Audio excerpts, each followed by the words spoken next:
Boa tarde, pessoal. Aqui quem fala é o professor Jurandir Rodrigues, tá? Conforme eu tinha prometido, a nossa aula de TDF, especificamente sobre os regimes tributários o regime tributário de lucro presumido, demorou um pouquinho, mas chegou, né? Então vamos tratar um pouquinho aí desse assunto e tentar elucidar da melhor forma possível as eventuais dúvidas que possam ter ficado de nossas aulas e disponibilizar aí para vocês mais essa ferramenta para que vocês possam estar tendo oportunidade de estudar para as nossas futuras avaliações. Então vamos lá. Regimes tributários. O que é isso? Todas as empresas no Brasil, elas são obrigadas por lei, não somente as empresas, mas nós, todas as pessoas, pagam tributos. Com as empresas não são diferentes. Então as empresas, elas pagam tributos sobre seu patrimônio,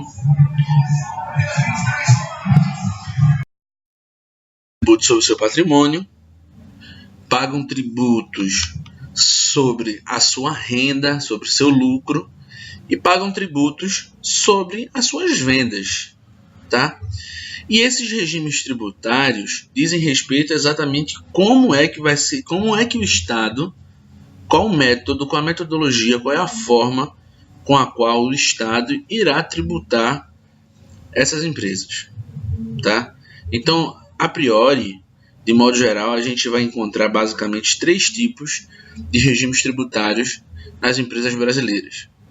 O Simples Nacional, ou Super Simples, como é comumente conhecido, é um regime tributário voltado exclusivamente para micro e pequenas empresas, tá? Que são empresas que têm faturamento até 3 milhões e 600 mil reais no mês. Então essas são empresas que, por lei, elas podem optar e basicamente já são inseridas dentro do Simples Nacional, que tem como principal fator diferenciador o fato de que a cobrança dos impostos no Simples Nacional ser feita de forma unificada. Ou seja, eu não preciso calcular isoladamente PIS, COFINS, ICMS, IPI, nada disso, tá? Então, é feito de forma única, é calculado um único documento, um único boleto, uma única guia de recolhimento, a empresa faz o pagamento dessa guia e aí as suas obrigações tributárias ficam em dia aí com o fisco, tá? No entanto, é um regime tributário que não é permitido nem acessível a todo tipo de empresa, somente para empresas com faturamento até 3 milhões e 600 mil reais, segundo a lei. O segundo é o regime de lucro presumido, que tem sido o objeto do nosso estudo, né? O regime de lucro presumido, como o próprio nome ele propõe, é um regime onde a tributação das empresas é feita conforme na presunção de lucro por parte do Estado. Ou seja, como o Estado ele utiliza como base de cálculo a receita da empresa e aplica sobre essa receita um percentual de presunção para poder estipular os tributos acerca desse lucro, tá? Então eu não sei exatamente ainda qual foi o lucro da minha empresa, mas se eu sou optante do sistema de lucro presumido, eu vou pagar um percentual em cima do meu faturamento. E o regime de lucro real, tá? Que é uma outra situação, são empresas as empresas que podem optar pelo regime de lucro real são as empresas que têm faturamento superior a 78 milhões de reais e entre outras que são por lei obrigadas a utilizar esse tipo de regime tributário, como por exemplo instituições bancárias e bancos, tá? Mas a princípio a gente vai se focar aqui no lucro presumido. Posteriormente teremos aulas sobre os outros regimes tributários também. Então vamos lá.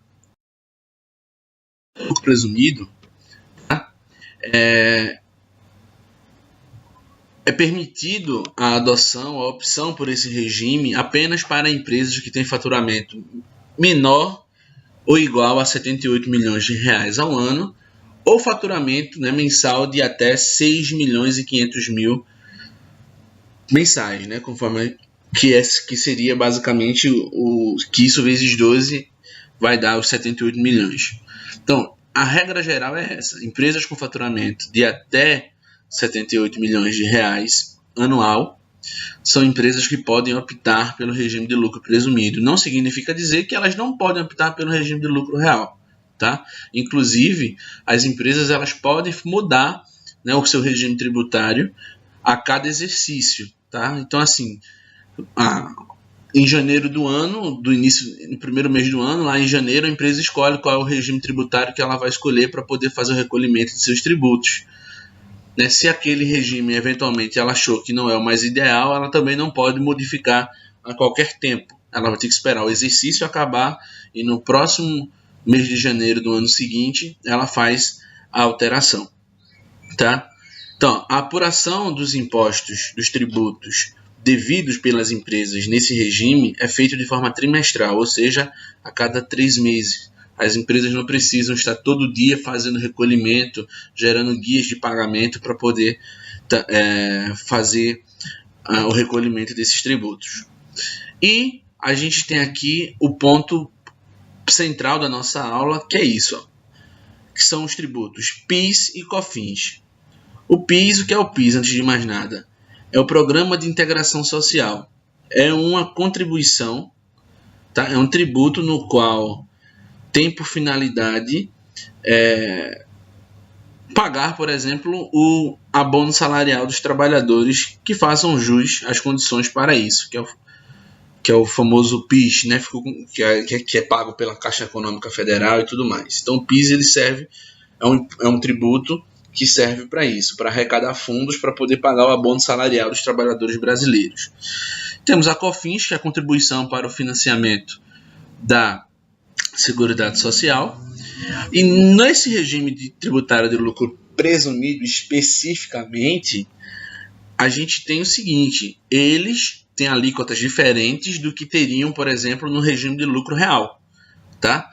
Então, o PIS e o COFINS no lucro presumido são tributos cumulativos, ou seja, incidem em forma de cascata. Então, se incide em cima de um preço que já contém a PIS e a COFINS. Tá? Então, assim, o PIS e o COFINS no regime de lucro presumido são tributos cumulativos. No regime de lucro real, por exemplo, eles são impostos, são tributos que não são cumulativos, ok?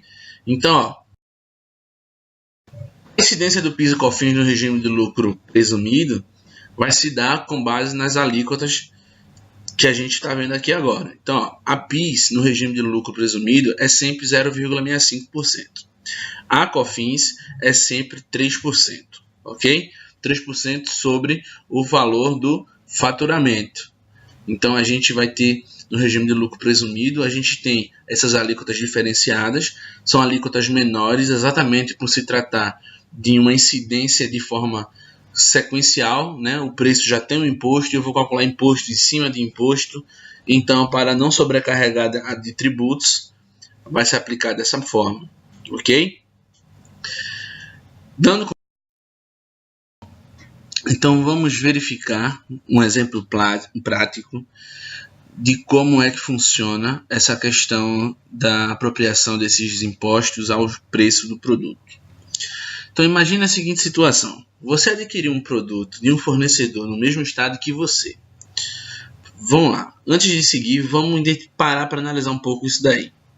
Essa informação é extremamente relevante para que a gente não venha a errar as nossas questões futuras sobre esses assuntos. Por quê? Porque o ICMS, que é o Imposto sobre Circulação de Mercadorias e Serviços, ele é um imposto que ele tem competência tributária estadual, ou seja, cada estado pode praticar uma taxa diferente do outro, tá? De modo geral, a regra é as alíquotas do ICMS para transporte interno, para transporte doméstico, são maiores do que as alíquotas para transporte interestadual. Ou seja, quando a gente está transportando de uma cidade de Pernambuco para uma cidade de Pernambuco, a alíquota do ICMS é de 17%, porque em Pernambuco a alíquota de 17% é para transporte interno. Quando você vai transportar de Pernambuco para outro estado, a alíquota é 12%, tá? Então, isso não vale para todos os estados. Cada estado vai ter uma política acerca desse tributo diferente, tá? Mas a gente vai tomar sempre como referência o estado aqui de Pernambuco para a gente poder se situar. Então, não esquece disso. 17% é a alíquota do estado de Pernambuco interna, 12% é a alíquota do ICMS em Pernambuco para transporte externo. Então, esse produto que eu adquiri desse fornecedor, ele foi comprado por um valor de R$ 3.400 para posteriormente ser revendido para um cliente também aqui de Pernambuco. Aí eu queria saber qual deverá ser o preço de revenda com os impostos já inclusos, considerando, né, além dessas informações, algumas informações adicionais, como, por exemplo, né, a gente deve saber que na formação do preço de venda de um produto, além dos custos do produto, devem ser acrescentados aí parte das nossas despesas e acrescentar também a margem de lucro desejada com essa operação, tá? Então isso é o que a gente chama de mercap, tá? Que é o percentual, que é o valor que se acrescenta ao custo de um produto para poder pagar as despesas, impostos e, por fim, deixar a margem de lucro pretendida. Esses são os valores aí que eu tenho, tá? Em relação a essas informações. Queria que vocês notassem aqui, por exemplo, que aqui temos uma informação, olha, bem que a gente está estudando também em outra disciplina, que é exatamente isso daqui, ó, que são exatamente essas despesas aqui. Essas despesas aqui, a gente viu que elas compõem, né? Elas fazem parte lá da nossa DRE, tá? A DRE, que é uma demonstração contábil, onde se registram todas as despesas e receitas de uma empresa. Então, onde eu consigo essas informações numa situação real de necessidade, eu tenho que verificar a DRE da nossa empresa, ok? Dando continuidade, vamos ver aqui como é que se resolve uma situação similar a essa. Então, assim, ó, eu dividi aqui o processo em 4 etapas para ficar mais didático. E o primeiro passo, a primeira etapa a ser realizada por nós é o seguinte: é efetuar a extração do valor do ICMS pago na compra de um produto.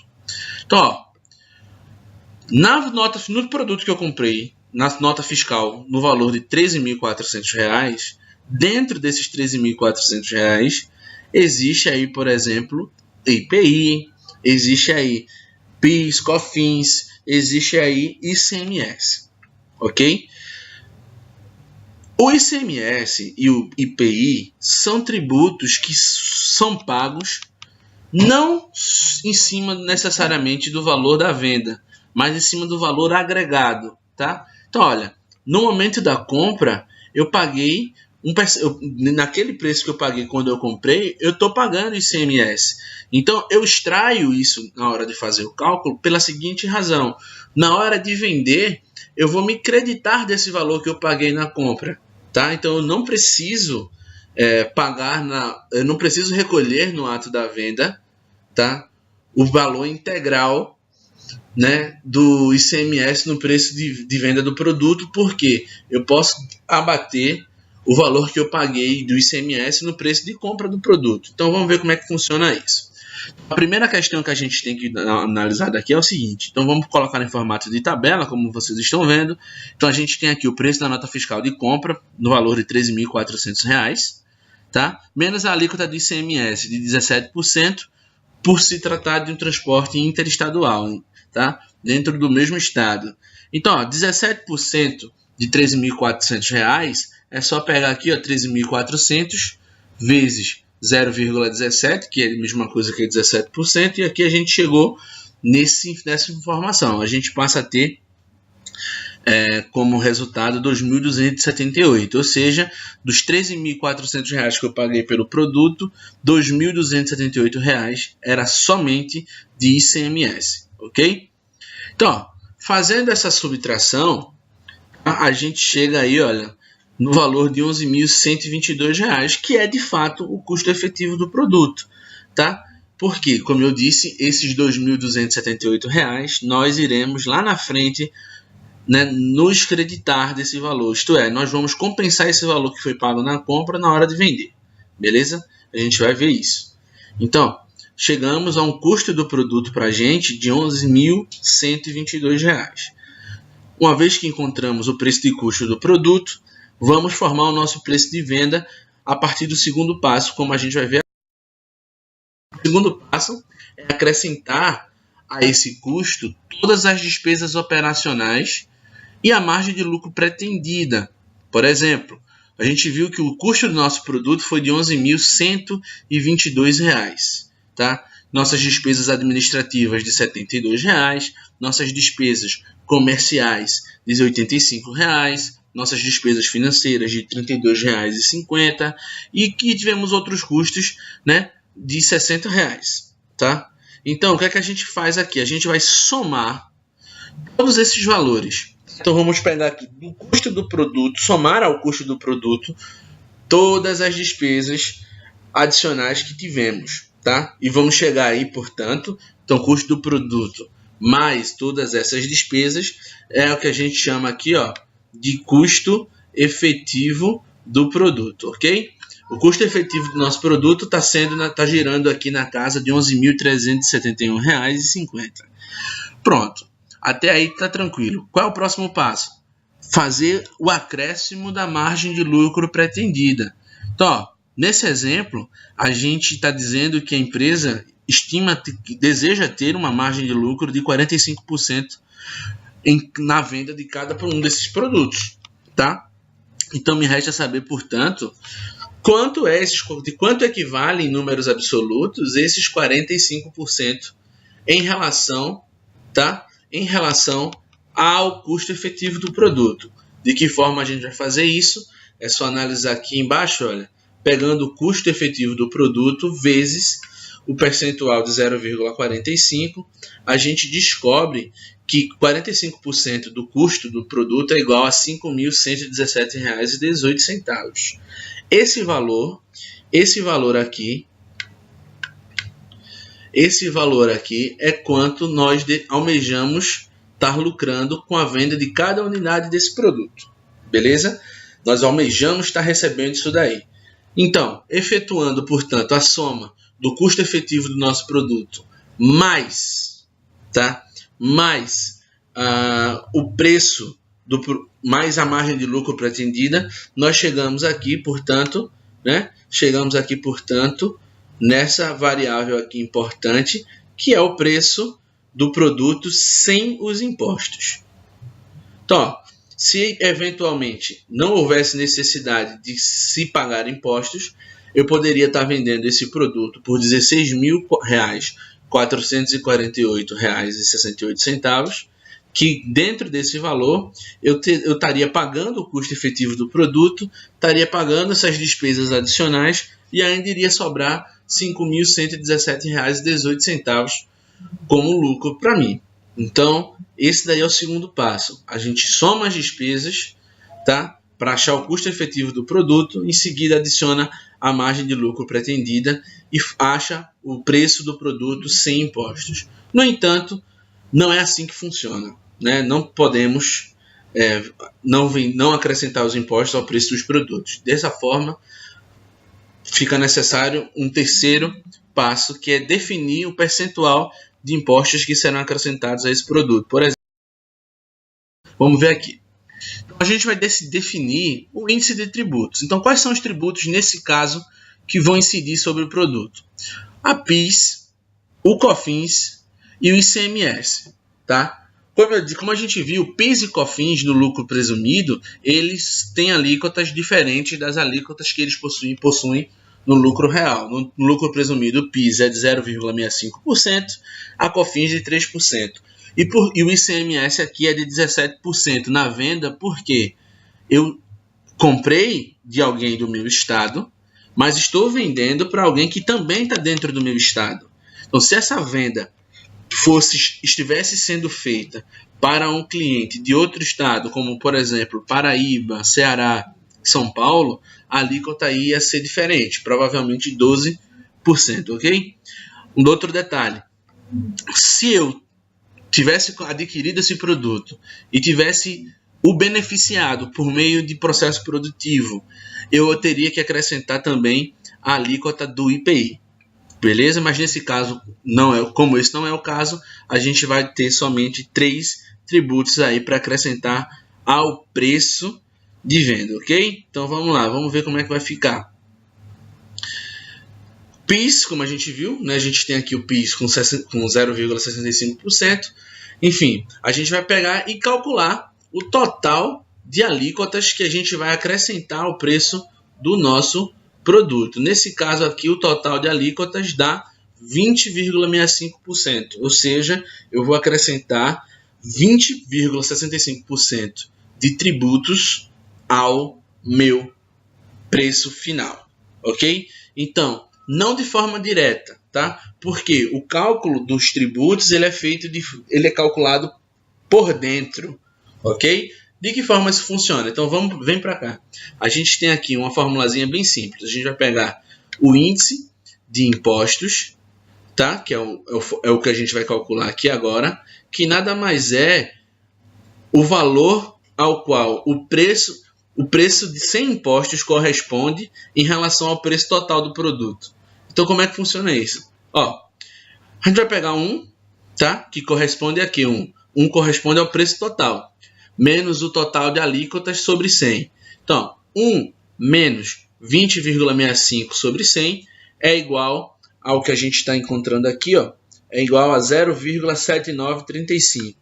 O que esse valor aqui significa para a gente? Significa dizer, se eu multiplicar isso daqui por 100, multiplicando isso aqui por 100, eu vou encontrar o quê? Eu vou encontrar isso aqui, ó, 79,35. O que esse percentual diria para mim? Significa dizer que o preço, sem os impostos, corresponde a 79,35% do preço total. Então, qual é o preço total? A gente pode encontrar isso por regra de 3, né? Ou pode simplesmente agora fazer a divisão do preço dos produtos, como a gente está vendo aqui. O preço de venda com impostos vai ser obtido por meio do cálculo do preço de venda sem o imposto, dividido pelo índice de imposto que acabamos de calcular. Então eu tenho aqui 16.488,68 reais dividido por 0,7935 vai ser igual a R$ 20.779,68. Então, nesse preço aqui estão incluídos todos os impostos que colocamos, né? Como o caso do ICMS,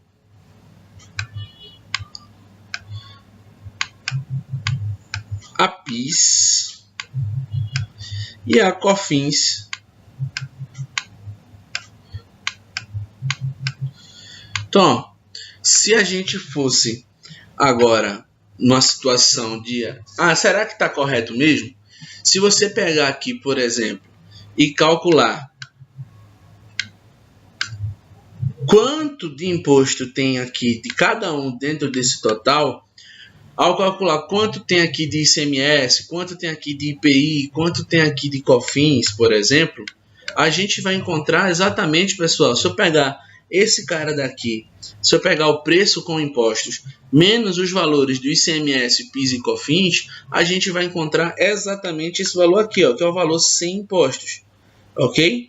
Então, assim, basicamente, é assim que é feita a apropriação dos tributos PIS e COFINS ao produto final.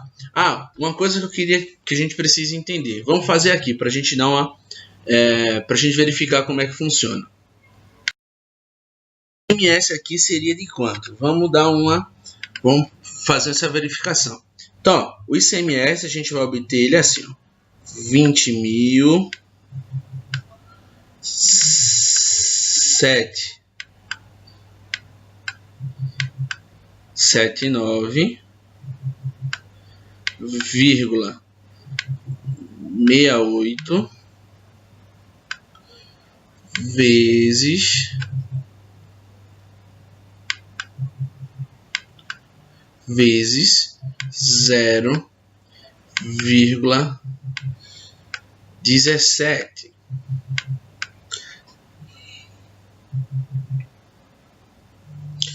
Tentar aqui apagar esses caras aqui embaixo para facilitar aqui o cálculo.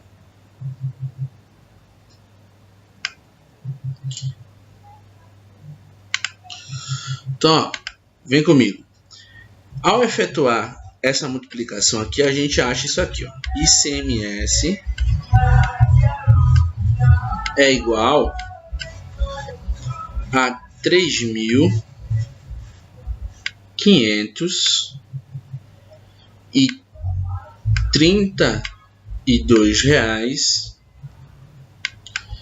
e 55 centavos. Então, o que isso significa? Significa que eu vou ter que, nessa operação, recolher esse valor? Não. Lembra lá que eu falei que no início a gente pagou o ICMS no valor da compra? Então, o ICMS que vai ser recolhido vai ser o ICMS da venda menos o ICMS da compra. Isto é, somente o percentual em cima do valor que foi agregado ao preço. Então, espero que tenha dado para compreender bem aí o assunto. E, no mais, qualquer dúvida, deixa aí nos comentários, né? Ou a gente conversa em sala de aula aí quando tiver oportunidade. Então, muito obrigado, né? Quem puder, claro, deixa aí seu like aí no nosso vídeo, dá aquela força. Obrigado, pessoal. Boa tarde, bons estudos.